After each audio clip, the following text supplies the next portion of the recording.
Hello, everyone, and welcome to Stoked, the ultimate Star Trek online podcast. My name is Chris. My name is Jeremy. Well, hello there, Mr. J-Man. Now, Subspace. Yeah, you are. We've got a Subspace link with the J-Man who's back in his snow cave. Snow cave. On Hoth? No, that's... Yeah. Wrong continent. Maybe you stopped at Andoria. Yeah, there we go. You're transmitting from Andoria, yeah. No, it's actually been kind of about a couple of weeks ago. If you watch our show Jupiter at Night, we did some shows on epic snow. And I went on and on about how, man, I wish we got some snow around here. It never freaking snows. Wah, wah, wah. Well, I guess the weather gods maybe thought Jeremy was me. Maybe they got us confused because they sent all the snow over to Jeremy. All of it's crazy. I've got about 8 to 9 inches out here at my house, and I live up past a private road, and it's just impossible to get out. So I've been stuck in my house since like Tuesday. Yeah. So if you've been watching Jupiter at Night, you'll notice we've been doing the shows over Skype. And so this will probably be the last show we have to do over Skype, but that's the way it worked out. We thought we were going to be able to do it in studio today, but when we woke up, more snow was falling. So with that in mind, we're gonna do a truncated episode, and we're gonna skip over the news segment this week. We do have some things in the show notes that you can check out. You know, more tweet leaks and stuff like that. But we're just gonna skip and go straight, I think, to Tactical View, right? Yeah. You know what? Why don't we jump into Tactical View?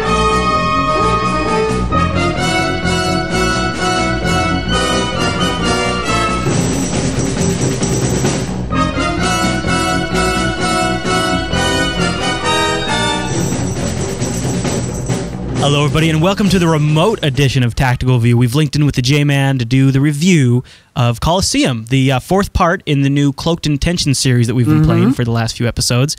And we're gonna jump into the review here. Now, before we go into it, we'll just say that I played it I think right when it launched. It must have been pretty much right when it came out Saturday morning, and I was specifically trying to keep an eye out for server issues. We're actually fortunate enough today that Stahl has stopped by our chat room, and he said they rolled it out early in case there were server issues. So that if it crashed, they would get out on time. But I didn't run into any, so... No, it was smooth for me. It was smooth for the group that I was on. It was pretty much... great performance too, so all that went really well. But why don't we talk about the actual mission itself? Well, first things first is you're introduced to this mission by Obasek himself, which actually I know a few people were confused by. They were contacting Admiral Tanay and saying, "I can't get the mission. What's going on?" And there's a new contact in your subspace hailing. To follow up, just to jump back, Stahl's in the chat room still right now, and he says from their end the servers are running smooth. So, congrats to the team, because I know that was an important thing for the players, especially after the first couple weeks. Right. Yeah, so you talk to Obasek, and you get the voiceover again, which was rockin'. I had to, jump out because I didn't have my speakers turned on, and I had to jump out no, wait. And I closed the Yeah, exactly. I closed the dialogue, and I turned up the volume, I jacked it all the way up, went back in, and then I went and got the quest from him. And we've said it on every review now, but the Obasek voiceover is just absolutely fantastic. The concept of the mission at the front end, anyway, is that a shipment of their Thalaron weaponry that the Remans have been hoarding has been potentially taken by the Romulans, and so we don't know exactly if it's been hijacked or what potentially, and he's contacting us and he's saying, hey, well, look, I know these weapons are bad, and we don't want them to fall into their hands, so can you help me out? If you thought they were bad for the Remans to have, imagine what the Romulans would do with them. Right. And so you jump out, and which is cool to do that with Obasek for one, and that's just kind of a neat thing. And you go off on your mission. You go down to where was it, Pycanis or something? Cybalorum. And that's what it was. And you warp into a system, and immediately I started giggling like a little fanboy. I was just talking on the live stream last episode how I really enjoyed that episode of The Next Generation where, the episode where Picard gets kidnapped, and he's got the 4 lights, and he's got and Captain Edward Jellicoe takes over the Enterprise D, and they go pretend like they're a dead derelict ship in a wrecked shipyard.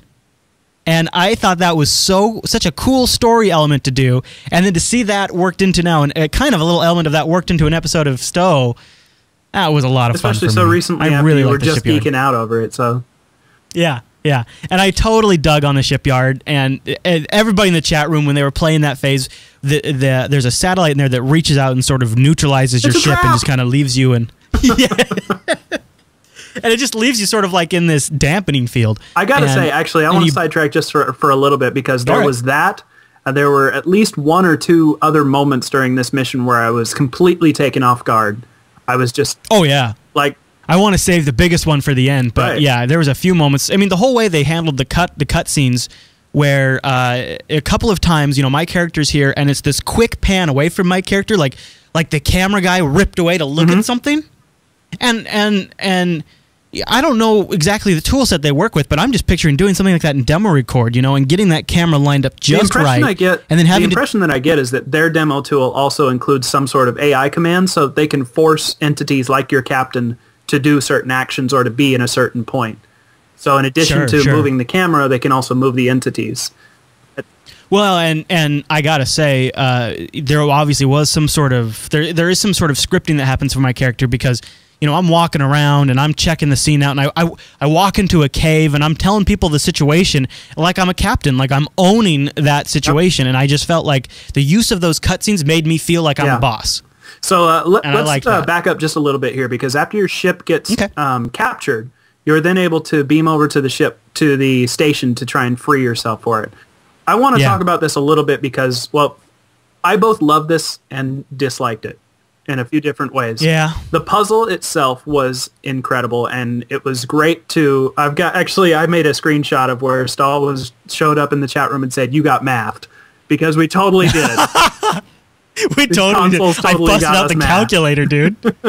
Yes. And that my first impression, because I was anxious about doing math live on the internet in front of a lot at once. If anybody hasn't played the mission yet and you intend to, have a calculator handy. It makes it a lot easier. Yeah. The number, it's not as hard as it looks. It's basic multiplication and addition. Yeah, the size of the numbers scared me. I honestly was like, "Whoa, that's going to be math," and it was fine. It was fine. The puzzle itself was great. I really enjoyed that. The only part about this that I didn't like was that initially you can't really get your bearings. It's not very clear on what exactly you're supposed to be doing and in what order, which makes sense from a realism standpoint. You wouldn't know what you're doing or where you're supposed to be going, but from a gameplay standpoint, I felt like I ended up wasting a lot of time. And I don't like to waste time when I'm playing a game. Because running around? I'm trying to just hang out and have a good time, and running back and forth is not fun. So... And see, this is a difference where playing solo versus playing teamed really kind of alters the gameplay, because as a team member, once we kind of got our bearings established, and it did take a little bit of running around, but I'm okay, you know... If the running around is done in such a way that I'm kind of just being impressed by the map anyways, because again the environmental art on these is just some of the best we've seen yet, and you take that nice environment. I'm running around and I just happened to acquire the information about the various consoles as I was sort of sightseeing. Yeah, so was I as well. It just, like I'm saying, it took a little bit to get your bearings. Once you knew what you were doing, it made perfect sense. But and then because I was grouped, though, I was able to go to a specific console and say, "All right, team member, you go activate that console. You know, lower the power, and then I'll go to this console and I'll do X." Whereas you had to go to one, then go to the next, and then go to the next, because etc. the station was a little confined, I ended up throwing my bops in the corner just to get them out of my way. Well, that's I've been there. Yeah. So but you know, it was a cool puzzle. I think I might have liked the word puzzle a little better. You remember that one that we got in the last mission or the 2 missions ago, where you beam up to your ready room? Absolutely, with the encryption keys. Yes, and a great use of your ship interior, which was cool about that. Now, I made a big freaking boo-boo, like a big, stupid dummy boo-boo. I had my music turned off. Oh, no. Because, one of the major surprises right after you finish that is you're told to beam back to your ship, but when you land, you're not on your ship. No, and there's a really clever little slip of hand, like they intercept your transport beam or something like that, which we've seen, and you end up a captive, and which is explained really well with probably my favorite cutscene in this episode. And I guess what I found out is that after you're running around down here, they play that old classic Amok Time arena music, and you see, dude, what happened was last week, and this is STOked's fault, man. Last week, I decided I was going to play Star Trek music, and because we talked about new Trek music coming to the game, I went out on Amazon and I bought CDs of stuff, plus what I already had of Star Trek music, and I made a Star Trek music playlist, and I've been using that while I play STO. So I had my music turned off. Right. I didn't get to hear the unlock time. Now, when I always replay these, yeah, it's there. I always replay, so I'm turning up my. You almost wish sound. that there was some sort of way that they could indicate that it's worth turning your music on for this mission, or something like that. Yeah, something that wouldn't break you from. I guess they hope that you've never turned it off to begin with, because they put some work into making it. Yeah, true that. Now, once you're out in that arena, I think it's the first time we've ever seen this, where like the camera shakes and these creatures come up out of the ground, these big worm monsters that you got to take on. And I was fighting with my Batleth, which was kind of epic. I picked up the Lurpa off the C-store because I think it looks kind of badass. But I also went to one of the weapon racks that they have there, which, by the way, you can pick up all of the weapons from the weapon rack if you like. I didn't. See, I had my C-store Batleth, and I said, I'm going to stick with this. You can get another Lurpa, which looks a little different, another Batleth that looks, I think it's a basic Batleth, or a sword.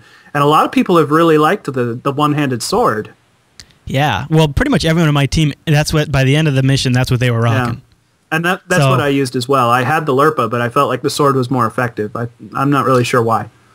Now, to sort of strip you down and make it more like Captain Kirk when he was in the arena, only fighting with his hand-to-hand weapon, your power tray is disabled. Yeah.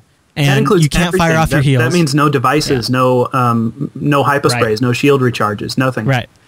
But what they did to sort of make up for that was there was these little regen spores around the map. Mm-hmm. And again, this is one of those items where when you interact with it, it removes it from the environment too, which was neat. Yeah. And I thought that was a really good idea. Yeah, one of the reasons I like that a lot is because it showed some forethought on behalf of the people that were making this mission that, oh yeah, we shut off their hypo sprays. We got to give them something in return. Right. It would have been really easy for that kind of detail to go overlooked, but it wasn't. Yeah. Absolutely. That whole map where you then progress down after you freed yourself and you go through, well, I won't say what you have to do to get out of the arena. I don't want to spoil that, but I thought that was a nice touch. There are some bridge officer pop-ups that try to tell you what to do, but I missed them playing solo because it was so frantic. And so I wandered around for quite a time. Did you miss the pop-up telling you to release the prisoners to help you fight the... I saw the pop-up when the other dude in the arena said, I'm injured and can't fight anymore. And I was like, well, I guess I'm screwed. But apparently right after that, he told me to go release additional prisoners. And I missed that. Yeah. So I was just wandering around trying to figure out how and getting knocked on my butt by the giant worm. Yeah, so don't miss that, because you can run over to the prison door and use the console and let more prisoners out. And that door, epic sound effect, and the opening of that door and seeing the prisoners rush out was just like, just nailed it. Just yeah. So you get out of that area and you move on. We got to see the scorpions flying overhead, which was cool. I specifically avoided engaging them because I didn't want to die. Yeah. So I don't know if there was combat there to be had or not. I ran over to a cluster of rocks and hid. Which is what you're supposed to do. Now, see, when I was playing that section, I missed I had my map too far zoomed out, so the circle that indicated where I was supposed to go and run and hide was too small for me to actually see on the overland map, just because I was zoomed out so much. So I ended up running across the entire map when the mission was trying to tell me that I was supposed to hide in some nearby rocks. Well, here's what the chat room's saying, is if they catch you, they beam down support. Oh, okay. I did not get caught, even though I ran across the entire zone before realizing that I was going the wrong direction and had to run back the entire length of the zone to hide in some rocks right next to where I started. It was a very, very large ground map, so that's big. That's a lot of running. The shipwreck, it's funny, that's my background in this episode is the shipwreck, and it looked great. You don't even have to. It's funny when you see this kind of stuff where you interact in the main game. You don't even get to see like the whole engine assembly that they have on this thing. Like, this is a giant, huge model, and then you kind of go into it from the side and kind of go down at an angle when you enter it, and then it's got like this broken down comm system in there you have to repair. Now, when we got to that comm system, this is another point where I felt like there was a lot of unnecessary running around. I would have much rather had some sort of a mini game or a puzzle to just sit right there and fix the thing where I was sitting. But instead, they had you go wander around on a scavenger hunt outside. At this point, I think I was already just feeling burned by the previous running around, and I just didn't want more. In any other mission without all that preamble stuff, I think it would have been fine. But putting it understand that. I didn't like it. But now for me, it gave me flashbacks of Deep Space Nine. One part like Kira and Gul Dukat going to save Bajoran refugees, and another part, Quark and Odo trying to drag a comm satellite to the top of the hill. You know, you get your comm gear and you got to repair it, and then you can send a transmission. And theoretically, you send that transmission, and then you go about the game. And it's funny because I kind of lost track that I even bothered to send the transmission as I was continuing to play the game.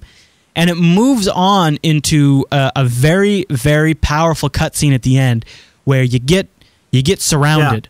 And you just the way they do the camera reveal, and this is specifically I was talking about, the way they pan around you and they pan around objects in the game and they pan around all the bad guys as the dialogue's going, as he's telling you he's about to kill you. All of his army is beaming in, and as it's just building and building. As your buddy from the arena all of a sudden turns out to be a betrayer. All of this just back to back, and you're just sitting there going, "I'm screwed. This is the end of my captain." I mean, a great story twist. I mean, and it all hits you at once. You discover he's a traitor. You discover you're surrounded. You're by yourself. You got to take on more guys than you ever want to have to take on at once. He tells them to aim his gun at you. He tells them to pull the trigger, and you beam out. At the last second. The beams actually go through the beam out. While they fire, yes, which is classic. I know. I loved that ending. You know, it's unfortunate because, you know, our buddy Brian doesn't play anymore, and I know as a Star Trek fan, somebody who isn't in the game anymore, if they came back and saw stuff like this, it would be unquestionable that they should sign up. As Star Trek fans, I think if Star Trek fans got to see this kind of stuff, the game sells I agree. itself. I think that, you know, for a long time the devs have been saying we need more Trek in the game. We need to make it feel more like Star Trek.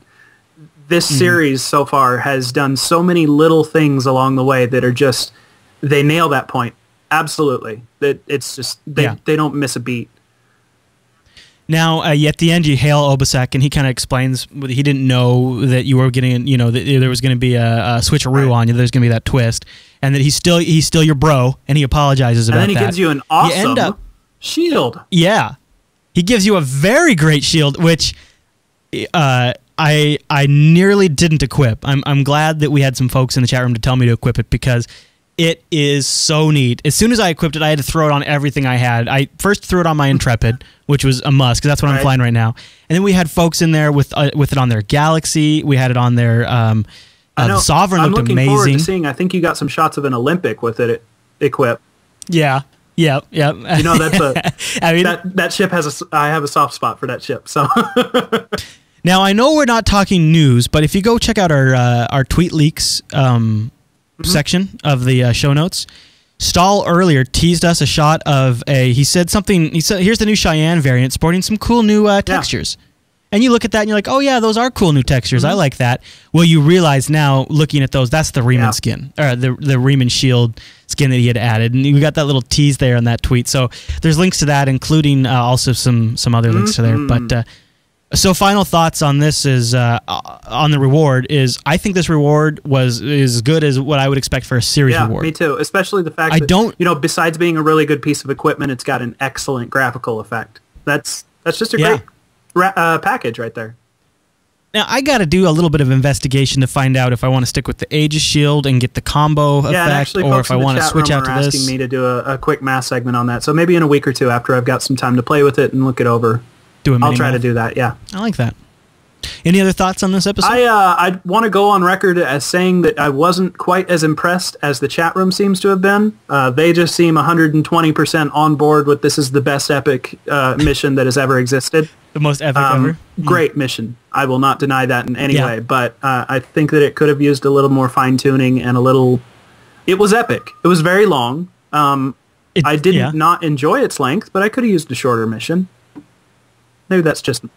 I really liked it. I don't want to be 100% glowy, but I really enjoyed it. Now, I know, though, from my past experiences, that, you know, because we had made commentary about with Scotty running to the bartender, running back to Scotty, running to the gal, running back to... I don't like the running around thing, but I think by happenstance being grouped and things like that, I just ended up avoiding it. It sounds that way. And so... I think if I had experienced that, that would have been an aggravation point for me.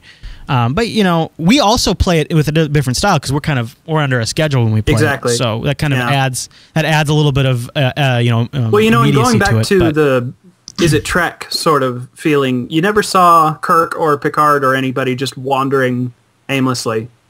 So... Oh, I'd say Star Trek 5 a little bit. Now, the next week is our last one in this series. That's true. And I think that Are you ready for that? There were some extra consoles that I know you and your team kind of buzzed past, but they give you a lot of extra backstory as to what is really happening. And it really set up a great climax in the next... So read the dialogue. Before you hop in the pipe, if you haven't read it, or if you're going to do a replay, before you hop in the pipe to escape, there's a couple consoles nearby that'll give you more information, including quite a bit of info about the Iconians and their further plans in the Alpha Quadrant. Oh, yeah, the chat room was buzzing about the Iconians. And, we know that the main antagonist that we had in this episode sounds like his strings are being pulled by Exactly, right. So more build up towards those Iconians. How about that? Yeah. All right, everyone. Well, I think that just about wraps up the Tactical View. We'd like to hear what you thought for this episode, so leave us your comments wherever you're watching this, or head over to jupitercolony.com and join the STOked thread in there where you can share your thoughts on this week's episode. Did you find that you had to run around a lot, or did you find Consolidated?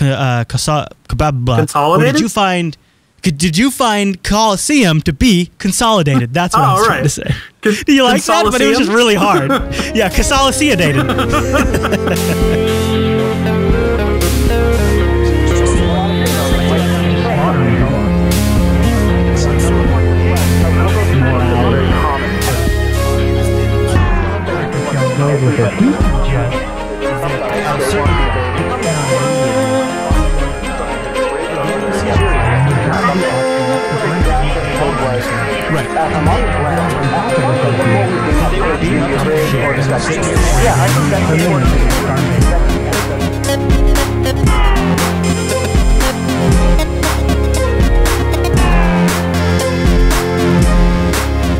Welcome to the community feedback segment. Now, about a week ago, we said we'd be doing the Captain's Table question and response, and we've gotten a ton of feedback on that. But what happened was that the J-Man isn't here to be in studio, so instead we thought we'd do a live community feedback with people on the live stream. So we've got our wall of video here with us.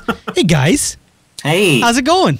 All right, so we're going to start off with a few questions. Now, the first topic I think I want to throw to the panel is the new open jacket uniform. And why don't we start with Mars Base? What's your take on the new uniform in the C-Store? I got them. I like them. I kind of like to do a little bit of RP role-playing, so I like to put it on me and my bridge officers so I know I'm going to go down to an ice planet or something so we're warm and don't freeze to death. Yeah, yeah, nice. All right, LaBelle, what do you think about the new open jacket? Good. It's just I don't have the money to buy them right now. Yeah. You have to spend the cash. And what about you, Murphy? I like the TNG ones and that stuff because you've seen them in Star Trek, and I like that. The new ones for the new uniforms, they're all right. I wouldn't really get them.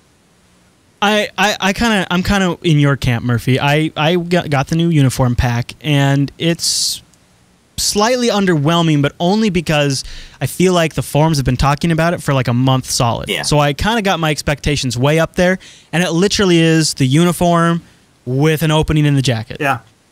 Well, let me clarify a little bit. One of the reasons that it went back and forth all over the forums for so much is because half of the people hearing the term open jacket thought it was going to be the Picard open jacket, the one with the overshirt, and the other people thought it was going to be the sexy low-cut cleavage shot from PC Gamer.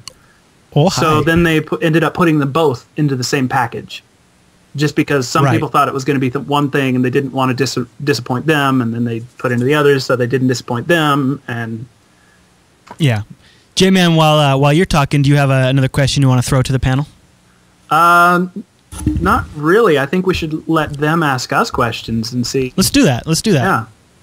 Mars Base, I'm going to start with you. I want to before we move completely from the new items in the C-Store, I wanted to ask you a question, and then if you've got one, go ahead and feel free to throw it out to the panel. I wanted to ask you about the new melee weapons. Are you a melee player, or did this new episode that we just played today get you to do melee like it did me? Do a little bit of melee. I did actually buy the melee weapons because I wanted a Lurpa, but when I saw that they were in there, I got very excited. I'm not typically, all about the melee, but I got excited for seeing it, and in my head I heard the music, and then I heard it in the game, and I was very excited. In my head I heard the music. What about you, LaBelle? Are you a melee person? Yeah, when I had first started playing, I always used the bat'leth. Now that I've I'm even more happy. You like the sword, huh? What about you, Murphy? I'm not really a melee player. I like using the rifles and stuff.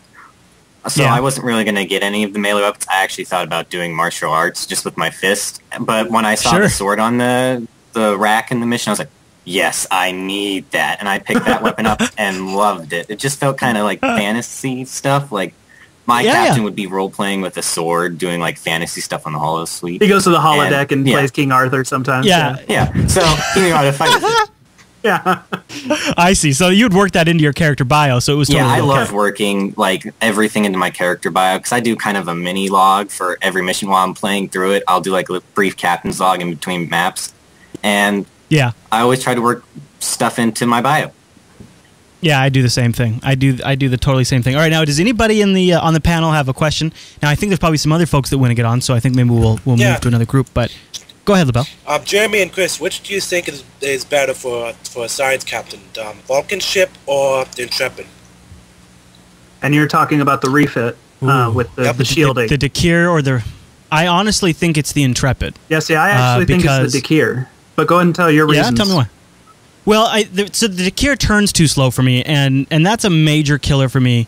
And with science, I want to completely move around the target. Like when I'm playing more like the Excelsior and I'm being more tactical about my approach, I can sort of just approach somebody and broadside them for a while, and maybe even do like beam overload while I'm doing that. And I don't really need to have much more than that. In the Intrepid, though, I feel like between the Dakir and the Intrepid, there's not a big advantage other than the deployable shuttle. But I've already got Photonic Fleet for that kind of thing, and I prefer to have maneuverability. Plus, I prefer to have a Federation ship. You know what I mean? Yeah. No, I see the Federation angle very clearly. The shuttle for me is less of a Photonic Fleet kind of thing, and it's more of a passive, targetable, destroyable heal over time. Because that's what it's designed for, is to actually repair your ship. So as long as you're taking damage, it's actually regenerating that damage for you. Now the turning rate is true, though, because especially if you're a science-type captain that uses things like Gravity Well or Tychon's Rip, that you need to be looking at your targets, you want extra maneuverability. But the Dakir has slightly higher hull rating as well. Yeah, the Intrepid does not have that great of a hull or shields really comparatively to the Excelsior. Yeah. The nice thing about the Intrepid, even though some people think it's been nerfed over time, and it kind of has, is the ablative armor is like my emergency. I got to let all my stuff cool down, or a few of my things. Like I need to let science team cool down. It's really great in a team, especially because you can just basically become a turtle in your shell and just disappear from battle for a little while. And yeah, I disappear from battle. I let something recoil, and I really use it infrequently. But when I do, it's nice to have that crap button, and that's what it works out to be. And then it's like, okay, I just get to keep having fun. I let things recool, and then when my ablative armor drops, I usually can throw up a buff, and I'm good to go. So LaBelle, I guess the bottom line is either has their use really, and some folks in the chat room are mentioning that the Nebula is on the same plane as the other two, and I think I've talked about Nebula is just too slow at turning. It is a slow turner, but it's got a few things. Again, it's great for PvP against Klingons or cloaking Defiance. So it's got its uses. I got a Vulcan science officer. I'm trying to figure out which one I should go with once I get to that level. Yeah. Well, and also keep in mind that the Intrepid is free, and you have to buy the Dakir. Yeah, that's a great point, isn't it? Well, you can get them in now. Who wants to grind that? Right. Now, panel, any other questions before we hang up on you? All right. Well, so mainly for Marsbase and LaBelle, what did you guys think of today's episode? I thought it was great. What did you guys think? Beaming out the last second felt like Star Trek 6 to me. When Kirk and Book beamed out the last second. Damn! It also reminded me of... one more second. Yeah. Oh, yeah, that's right. He was about to tell us the whole plan. That was my that's a great one. Yeah. So, it also reminded me, though, of the Iconian mission in The Next Generation when Picard has to jump through the portal and he ends up on the Romulan ship, and she's like, well, at least you're going to die with us. And then as he beams out, perhaps not today, I think, or something like that, and Picard beams out. So that was a good moment. Oh, yeah, Nemesis when Data beamed him out. Oh, yeah, and that too. Yeah, the beam out is obviously, once you invent a story mechanism like the transporter, its ultimate end use is for that kind of storytelling right there. Data. Yeah. I know. Permanent. LaBelle, come on, you're making me sad. He's back now as before. Now. That's true. Yep, I did read that Star Trek book. I can't remember the countdown right now. You know, we've mentioned that a few other times in the tie-ins that the countdown has to this particular series, but it's just great. Just get it no matter what. This particular series, this whole Romulan series has been particularly. The countdown comic is more relevant than ever for this one. So. That countdown comic. All right, panel. CD set that you guys showed on this site. You can get it on CD, but it's a prequel comic that sort of bridges the gap between the Next Generation timeline and the new 2009 Star Trek movie, and it involves the Remans and their experimentation with Borg technology. That's essentially why in the 2009 movie, Nero's ship is so strong, is because it was augmented with Borg technology, which is explained in the Countdown comic. And never in the movie. Right. Which doesn't make any sense. All right, good first panel. Thanks, guys. All right, it's time for round 2 of the live community feedback. Now, we've got Tara on the line, we've got Board on the line, we've got Peter on the line, and of course, Jeremy's still on the line. So now, panel, we wanted to do this round. We wanted to open up to any discussion topic that you guys wanted. So whoever feels like shouting about something, just go ahead. You guys see the new updates? Tara, you've got the top square if you want to go. Well, go ahead, Peter. You seen the new updates for Foundry they're planning? What are your thoughts? Well, so the Foundry, the new updates didn't quite hit yet like we were hoping. No, actually, they might be out by the time this episode airs, though. Oh, that it will. They're in they for will early be, sure. next week. So yeah, I'm sure that's going to include pathing upgrades, new triggers, new technology all over the place. But if you play through, and copy and paste, which is well, that'll be nice. Isn't it kind of ironic that they launched without it? I don't know. It sends me back to the early days of the iPhone. It's very Windows Phone 7 too, isn't it? Yeah. What about you, Peter? Are you a big Foundry fan? Yeah, I haven't actually released anything, but I was making submissions back before things came out, and plan to be making a lot more. Hopefully the tools get good enough I can make some good stuff out there. Yeah. Well, they also announced the creation side of stuff, so... Oh yeah, so you want to make some exploration content, not non-combat content? I spent a lot of time in the character builder, just playing around with various settings and stuff, and spending way too much EC there. Now, hopefully we don't get you in trouble, Peter, but we should mention you're at work right now. My boss was supposed to be here, and he's not even here today. So. Oh, so it's his fault. Yeah. It's his fault. Well, that's totally fair. If Peter suddenly disappears from the stream, we know he's in trouble. One time, a customer comes in the shop, you're like, "Hi, no, shh." I'm in the middle of a Skype call right now. Go away. Just go look at some bikes. Just go away. Go steal some merchandise. Yeah. I'll just say something. Go away. Now, I also haven't really dug into the Foundry, but I have played with I've set up like 3 maps, in the Foundry, and they've all been exploration. So I'm totally there with you.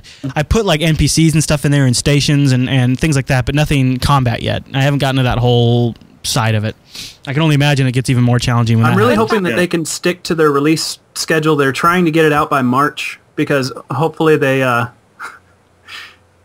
this is going to be, I guess we'll cover this more next week because it'll be the last episode of this series, but after that, we don't have anything planned until May as far as content. So I know. Really hoping that they can get us the Foundry in March. Now, Board had his hand up. Board, did you want to say something? Yeah, when I was playing with Foundry on Tribble, I played with it for like an hour and I couldn't really get anything to work right. And I was like, okay, how do I undo this mistake? Wait, what? Yeah. It was just too confusing for me, so I just said, F it, I'll try it later. Yeah. Tara, what was your comment? I saw you raised a hand too. Yes. Well, I tried Foundry. I had an idea when it first came out. In kind of like Christmas time, I just thought of a funny mission where I make these kind of little elves that take over Earth space dock, have a nice big blizzard in the middle of Earth space dock, and you had to go and like the environmental controls aren't working, so you had to go and find the admiral, and I don't know, the evil person would be the Grinch or something else. But in Foundry, I love that. So you want to add environmental effects? Yeah, and you stuff. could. I did. There was a big blizzard on Earth space dock. I had a blizzard on Earth space. It was epic. And oh, I didn't know you could. Yeah, you can. I was like, when I saw that, I was like, oh my god. So, but then I came to like, let's make my little elf people. You can't shrink them. You cannot do anything. They're just standard size. So I was like, Well, but even their standard size isn't that much smaller. Yeah, I wanted to make them all really weird and pointy ears, but that's a good point. I didn't actually think of that. That's a good point. But it kind of dashed my hopes. But then I was thinking, wait, maybe next year. But now everyone knows my idea. Oh, now everybody's going to do it. I have to kill you claimed it on the internet all first. your viewers. Anyway. You'll be busy for a while, but eventually you'll get it. My dreams was to make an episode where you were actually temporarily assimilated, like Voyager's Unimatrix Zero. I wanted to try to do that. Yeah. That would be really cool. We haven't seen that technology in the game yet to be able to alter your captain, but I would love to see something like that added. I actually suggested that when I posted on the forum for like how to make a Borg faction, you could actually assimilate one of your existing captains. You know, other MMOs have done that. Recently, EQ2 launched a vampire faction where I believe it alters your character into a vampire. Well, the only MMOs I play right now are STO and Guild Wars, so I wouldn't know. I don't keep track of anyone else. Yeah. Well, that's why you tune into the J-Man, because he'll keep track for you. Now, I like all of this, but let's be honest. The J-Man started to touch on it. Are you guys concerned that we could look at the end of next weekend, after that comes out, we're going to have the Foundry in beta. We don't have a lot of, from what I'm hearing, a lot to expect until Season 4. And what's that, June-ish? May, I think. May? That's the current What do you guys think of that? I want to see what they're going to do with the Klingons in Season 4. Because I'm starting to think, well, the Klingon-only areas, because you've got like half a dozen sector blocks that are Federation only, and you've got one for Klingons. So I'm thinking they need to, like, right next to, like, Pycanis, off to the right, they need to put in, like, where you would find Khitomer or stuff like that. Now, Tara, I saw you had your hand raised. Were you going to make a comment? Yeah, I was just thinking, because was it June or July, you said, because the Foundry is going to be updated, they're probably going to think, oh, they've got a new toy to play with, let them do their thing. Really. They're obviously, I don't know, maybe they'll put a few things on a seesaw just to keep us happy until then, but knowing Cryptic... a few bones. Yeah, a few bones.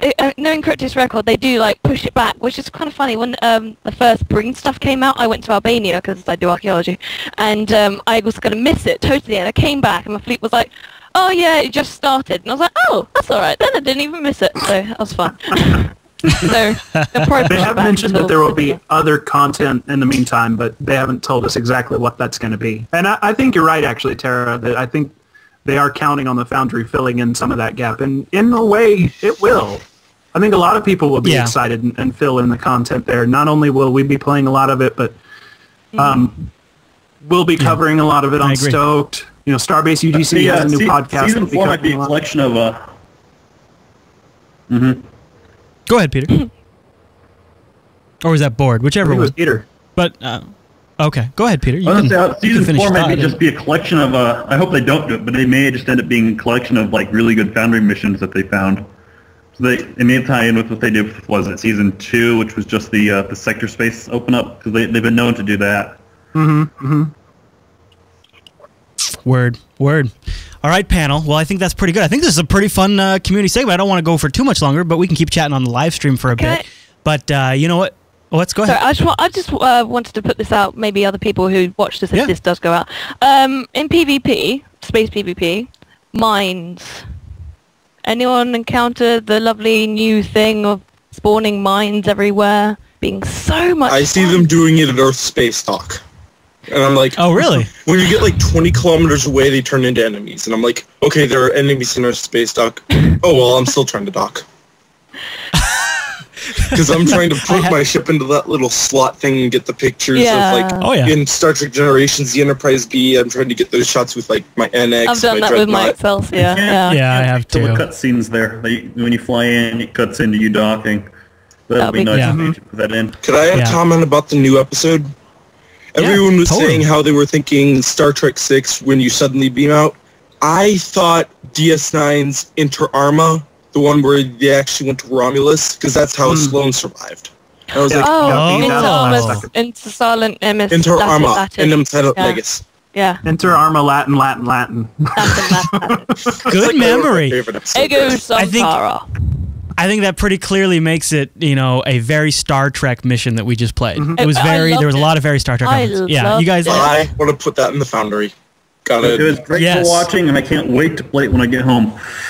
Yeah. Oh, yeah, that's right. Poor Peter's at work. You haven't seen it. Sorry for spoilers. Play it, though, so I know what it's like. It was crap. You watch us play it, Absolute rubbish. Don't play it. Yeah. Don't believe her. All right. Well, panel, I want to say thank you for calling in. We're going to wrap up this episode of Stoked. But everyone, Stoked comes out every Tuesday over at JupiterBroadcasting.com, and you can download it just about any format you could ever possibly want, and also subscribe to the RSS feeds to get it automatically. Or even better, tune in live so you can join us with our panel like these fine folks have over at jblive.com. Hey there! Over at jblive.tv Saturday at 11 a.m. when they release the new mission. That's when we go live with Stoked. Yeah, you guys hang out with us just like a bunch of other people do in the live stream. All right, everyone. Well, thanks so much for tuning into this episode of Stoked, and we'll see you next week.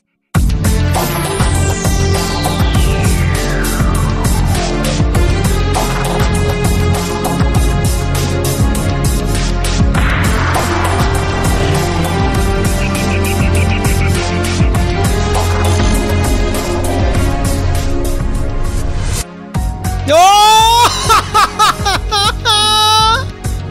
You're kidding me! And meanwhile, they take the Enterprise to a ship. Whoa! Oh! Whoa! Holy shnikes!